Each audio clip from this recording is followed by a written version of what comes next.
Bueno, ahora sí, buen día. Bueno, muchas gracias por la invitación, felicitaciones por los 10 años.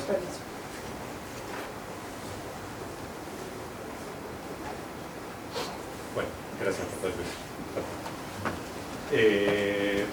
Es una alegría estar una vez más acá en AMIA, al cual le tengo particular afecto. Me pidieron que haga algunos comentarios sobre desarrollo. Obviamente tenemos ahí unos media hora, 40 minutos, etc.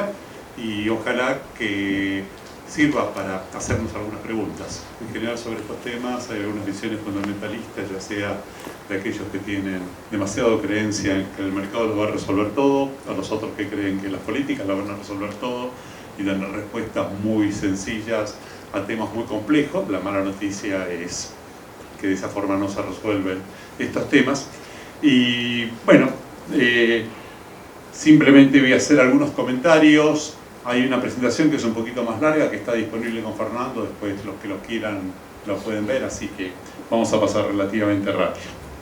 El desarrollo económico, en definitiva, es la disciplina que intenta tratar de estudiar cómo países que están muy alejados a los niveles de equidad, de eficiencia, de productividad que tienen las sociedades más avanzadas, pueden hacer lo que se denomina la convergencia, llegar a esos niveles. Y esto hace, bueno, varias décadas de que se han escrito centenares de textos, y también está la evidencia empírica con la cual uno puede tratar de ver cómo algunos países pudieron tener algún mejor desempeño. Dentro de esta complejidad, quizás un elemento común de todos los casos exitosos son aquellos en que pusieron bien los incentivos fundamentalmente para alimentar dos de los determinantes que están muy articulados para el desarrollo económico, que es las capacidades de las sociedades para generar capacidades tecnológicas endógenas y la calificación permanente de los recursos humanos. Si uno mira el desempeño de la Argentina, y en este caso lo tienen comparado con varias regiones del mundo, no pusimos los casos asiáticos o algunos otros casos para que no nos deprimamos más, bueno, no nos fue muy bien. Y la verdad que en todos los otros casos los desempeños han sido mejores. ¿Cómo explica este mal desempeño argentino? No hay ninguna explicación. Creo que a mi juicio hay un rasgo que es el que más caracteriza a la sociedad argentina, que es este tema de la volatilidad y de las crisis. Y esto no es común al resto de los países. La Argentina es el país más volátil del mundo. En general, este tipo de fenómenos de crisis recurrentes no suelen ocurrir en los otros 200 países del mundo. Fundamentalmente, la Argentina demuestra que tiene una capacidad genial de generar riqueza y de crecer, pero no la podemos mantener, se interrumpe, y en esta interrupción vienen los procesos de ajuste y vivimos permanentemente dentro de esta volatilidad. Y esta volatilidad, que ustedes la pueden observar en este gráfico y que va desde los años 60 hasta ahora, y que todos ustedes la conocen en la vida cotidiana, bueno, tiene los episodios más dramáticos en términos de funcionamiento de la economía. Episodios hiperinflacionarios, con inflaciones del 2000% por año, ruptura generalizada de contratos, esquemas de endeudamiento inconsistentes en donde simplemente los servicios de la deuda es más del 50% de las exportaciones, etcétera, etcétera. A mi juicio, esto tiene tres consecuencias altamente negativas. La primera es que nos tienen a nosotros, los economistas. Y en escenarios de este tipo, la verdad es que el conjunto de la profesión, lo primero que hay que tratar de ver es, bueno, cómo se logra un mínimo de orden, de previsibilidad, de horizontes más largos, de cómo se ordenan las cuentas fiscales, monetarias, los programas financieros del Banco Central, la estabilidad de la economía. Y eso es totalmente correcto. Pero fundamentalmente esto es lo ineludible, pero no es lo importante. Lo importante es tratar de ver cómo crecemos, cómo se genera empleo, en qué nos especializamos, cómo se generan inversiones, cómo nos integramos al mundo, cómo se equilibran los territorios, etc. Lo segundo, para la salida, la Argentina sorprende porque de todas las crisis salimos. Y en esto todas las bibliotecas han aportado sus manuales y cada uno dice que ha tenido la fortaleza de tener este tipo de respuestas ya de las versiones más ortodoxas o heterodoxas. Los que nos tocó trabajar un poco en política económica sabemos que se hace lo que se puede y en realidad son cuestiones eclécticas en donde se mezclan instrumentos ortodoxos con lo que se puede hacer en ese momento. Pero no es la capacidad analítica de la economía la que hizo recuperar a la economía argentina, sino un pacto que nunca estuvo explícito, pero notablemente espantoso de la Argentina, que es que se aceptó que en particular desde el Rodrigazo del 75 hasta ahora los procesos de recuperación los paguen los sectores más humildes y que son los que financiaron estos procesos de recuperación. Y esto nos llevó a armar el laboratorio de exclusión social más espectacular que se construyó contemporáneamente. El tercer punto es a lo que a ustedes les preocupan, la responsabilidad social en las empresas, es que es muy difícil hacer negocios cuando uno prevé que va a haber una crisis. Y esto afecta notablemente el desarrollo de todo el aparato productivo y obviamente cuando alguien tiene que tomar una decisión de invertir, de tomar gente, una trayectoria tecnológica, ir a otro país, etc., toma una decisión en el presente que le compromete en el futuro. Y si yo voy a comprar una máquina de última generación va a ser para los próximos 10 años y por más que voy a estar muy feliz porque aumento la eficiencia y la productividad, si viene la crisis me arrepiento de haberla comprado. Hubiera preferido tener la plata en el banco, bonos y saber cómo acomodarme. Entonces, cuanto mayor es la incertidumbre y la volatilidad, los agentes económicos prefieren tener activos flexibles, no por una cuestión de codicia, sino para acomodarse a las circunstancias. Y esto, obviamente, ha afectado todo el aparato productivo argentino. Esto es lo que decíamos antes, la macro es fundamental y es necesario y es ineludible, pero lo importante es cómo se logra un desarrollo inclusivo.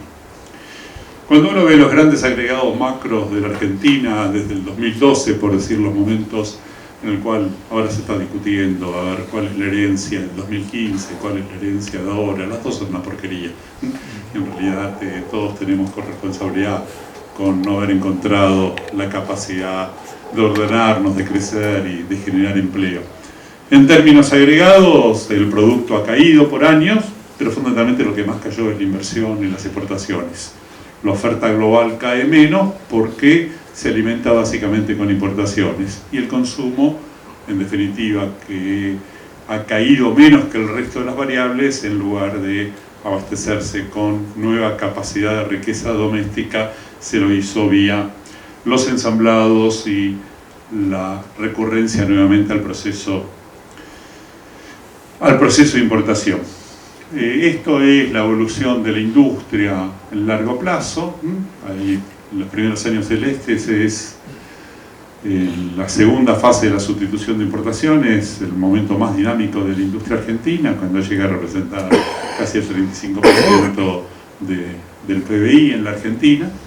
Y después vamos a tener todos los procesos de ajustes, de estancamiento y demás, con alguna recuperación entre el 2012 y el 2010 y la posterior caída a partir del 2011. Para que ustedes los tengan en términos de mayor fortaleza, es decir, si yo me ubico en el año 74, el mundo fundamental de la Argentina, el que más crecía ahí era la metalmecánica, en particular el mundo automotriz, con sus expresiones de la UOM, Mata, Citram, etcétera, etcétera. Ahí había 500.000 obreros formales trabajando y éramos 21 millones de habitantes. Hoy deben ser 150.000 y somos más de 40 millones de habitantes. Y aceptamos dentro de esta destrucción social que un 35% trabaja en la informalidad, con contratos basura. Es decir, que los cambios han sido significativos. Si miramos los detalles de otros países, la industria pierde participación en todos los países, fundamentalmente porque crecen los servicios y porque muchas actividades que antes estaban al interior de la planta industrial hoy se externalizan y de esa forma también hay una pérdida de la participación, pero ninguno cae. El único que cae es la Argentina. Es decir, el resto de los países, la industria crece menos que el resto de las actividades. Los países más exitosos del mundo hoy, sí, que uno le gustaría en términos de desempeño y competitividad y todos los demás, tienen un potente sector industrial. y todos están absolutamente inmersos en la revolución industrial 4.0 y son los que tienen más robotización, más automatización, más inteligencia artificial, más big data, etcétera, etcétera, y tienen tasas de desocupación del 3%. Es decir, hay alguna visión equivocada del rol de la industria en el mundo. Estos son los grandes agregados hasta el 2016, el 2017 mejoramos un poquito y después de los 18 y 19 nos fuimos de vuelta, retrocedimos, pero para que vean en términos agregados, es decir, cae la generación de riqueza, que es el PBI, caen los salarios y el poder adquisitivo, lo que más cae es la inversión y fundamentalmente no se crea más empleo privado en una población que sigue creciendo y lo único que se crea es un poco de empleo público, te vamos a dar algunos detalles, y algún empleo fuera del sector formal y aumenta notablemente la presión impositiva. En la industria en particular hay todo un primer periodo 2003-2007 donde pum para arriba, nos recuperamos, se genera empleo, hay inversión, crecen todos los sectores, aumentan las exportaciones, aumentan las importaciones, se mejoran los saldos comerciales, tenemos muy poquita inflación, etcétera, etcétera. 2008-2011 es un periodo de transición, está la crisis del campo, la crisis internacional, la sequía, la FJP, etc. Ahí ya empezamos a crecer solo los sectores más ensambladores y no el conjunto de la industria, pero ya dejamos de crear empleo. Y a partir del 2012 tenemos un desempeño notablemente pobre.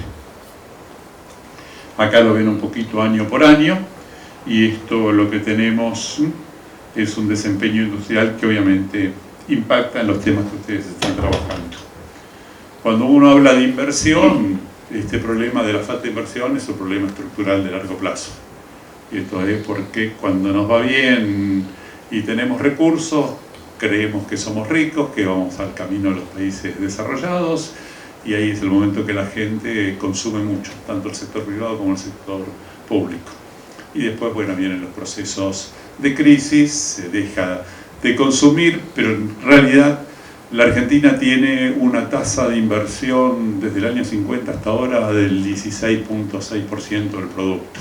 Los países que le va bien es un 50% o casi el doble de lo que tenemos nosotros. En muy pocos años pasamos del 20%. Hemos recibido plata, que fue el mecanismo al cual se fue por el camino del gradualismo y no por el ajuste, etcétera, pero sobre todo, básicamente en los últimos años fue más inversión de cartera que inversión productiva, y esto, bueno, ha profundizado las dificultades en el sistema productivo. El único año que se invirtió un poquito más fue el 2017, pero fue básicamente construcción en máquinas y equipos. Desde el año 2011 que se invierte muy poco. En esta nueva etapa, no los quiero aburrir con algunos tecnicismos, no es que no se invirtió en todos los sectores.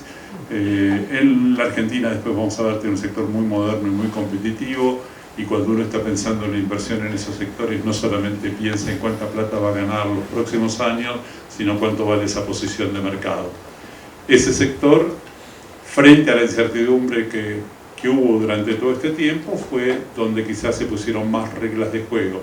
Y cuando se ponen reglas de juego, de alguna forma disminuyen las incertidumbres y hay políticas y hay regulaciones que ayudan. Entonces, este doble efecto de defender mi posición de mercado, que yo soy altamente competitivo y en donde se hicieron algunas cosas buenas, en esos sectores se invirtieron.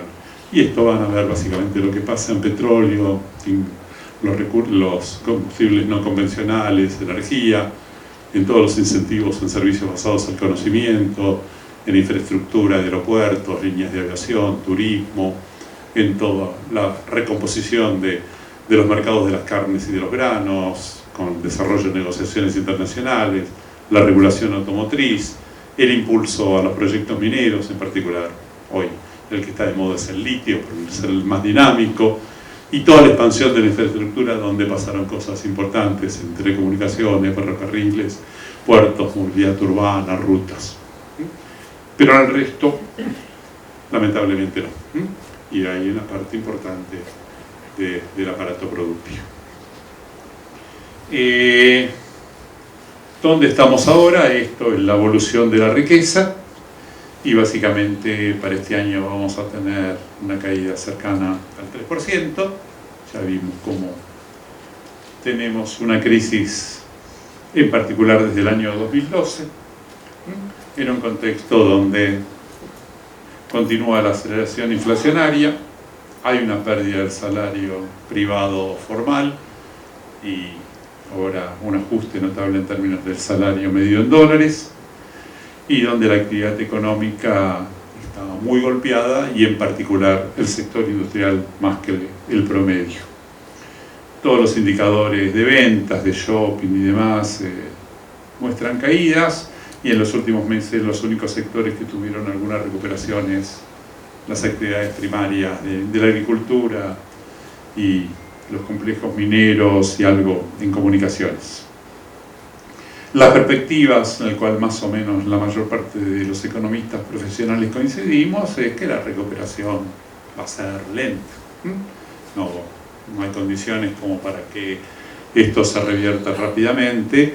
En este caso, que esta es una presentación que hizo EcoGo, que es una de las mejores consultoras, recién para el último trimestre del 2020 se va a ver alguna pequeña recuperación. En términos del mercado de trabajo, que es a ustedes lo que más les preocupan, bueno, tenemos un problema notablemente complejo. El sector asalariado formal son 6,5 millones de personas. Después están los independientes formales, está la gente que trabaja en el sector público, y bueno, ahí tienen un poco cómo es la composición de la estructura ocupacional en la Argentina. Con lo cual, claramente ahí hay un tema central a resolver, y en general las recuperaciones, primero se recupera el nivel de actividad, el empleo siempre tiene algún rezago. Frente a esto, cuando uno lo ve desde el 2015 del cambio del gobierno, fundamentalmente donde está el ajuste del empleo son pérdidas de 145.000 empleos en el sector industrial, y hay alguna recuperación del empleo público, y básicamente el sector de los monotributistas fue lo que ha crecido en estos años. ¿Por qué hablamos de la industria? Y bueno, la industria sigue siendo, el 20% del empleo formal sigue siendo dentro de la industria. Y la industria tiene otra característica, en promedio paga un 50% más que el resto de los sectores. Y cuando uno trata de ver, la industria tiene una particularidad. Cada empleo que se genera en la industria, se generan 2,5 empleos adicionales en el resto de los sectores. Hace falta logística, transporte, en fin, un montón de cosas en donde inmediatamente cada empleo industrial genera 2,5 empleos dentro del conjunto de la economía. Y por otra parte, es el sector de más alta productividad, y es el sector donde en definitiva hay más formalidad que en el resto de las actividades. Claramente los indicadores más duros son los indicadores de pobreza y de indigencia, en donde acá también hay que estudiarlo con algún detalle, porque obviamente acá hay una notable aceleración cuando comienza la crisis en el primer trimestre del año 2018. Es decir, hasta ese momento, sobre todo en el 2017, había el nivel de pobreza menor. Esto es lo que nos está indicando de que hay un nivel de pobreza, que son estos 10 puntos, que está asociado a la coyuntura económica. Y obviamente la pobreza argentina es notablemente heterogénea y muy distinta de la típica pobreza latinoamericana. Yo dirigí a la CEPAL, les puedo asegurar de que hay otros países que tienen problemas estructurales muy más de largo plazo, mucho más complejos. Es decir, por decirlo muy groseramente, hay un 10% de la pobreza que con alguna recuperación económica rápidamente va a salir de la pobreza, y tiene que ver que la forma en la cual se mide la pobreza en la Argentina es por los problemas de ingresos. La medición argentina de pobreza es la más estricta de toda América Latina. Si el resto de los países de América Latina se medirían de igual forma que se mide en la Argentina, somos el país con menos pobreza de toda América Latina. El resto de los países son notablemente más pobres. Y dentro de este 25 pobreza estructural, yo creo de que hay, uno lo puede decir, que hay 3 tercios. Un tercio de gente que tiene capacidades, que tiene aspiraciones, y de que si la actividad económica en los próximos años logramos no tener crisis y podemos crecer al 3% por año, esa gente se puede incluir con un empleo rápidamente. Hay otro tercio que con políticas públicas bien orientadas y dando capacitaciones y dándoles preferencias y demás, las posibilidades también son muy fuertes. Y hay un tercio de abajo que ya viene más complicado, ¿no? Es una pobreza estructural, con pérdidas de valores y con ya los padres, los abuelos no trabajan, etcétera, etcétera. El gasto social se ha preservado, y esto creo que es importante, y sin duda es un colchón de amortización que, bueno, tenemos que aceptar, y que en definitiva es el alto costo de haber permitido que durante 30 años hayamos hecho esta exclusión. Por hacerles alguna idea, yo tuve algún papel importante en todo lo que fue la recuperación del 2002 y todo lo demás. En el 2002 no había un solo programa social. El primero que existió fue el programa de jefas y jefes que hicieron ahí con las manzaneras, con Chiche Dual y demás, donde en un par de meses le dieron unas poquitas monedas a 1.700.000 familias y creo que evitaron una guerra civil. Lo que se fue armando posteriormente en términos de protección social en la Argentina es notablemente importante y creo que se justifica plenamente. Cuando uno mira la pobreza, y obviamente hay una total correlación, que a menor edad mayor pobreza. El problema central de la Argentina es la pobreza entre los 0 y los 14 años, que está a niveles que supera el 40%. Y ahí está el problema central de la Argentina.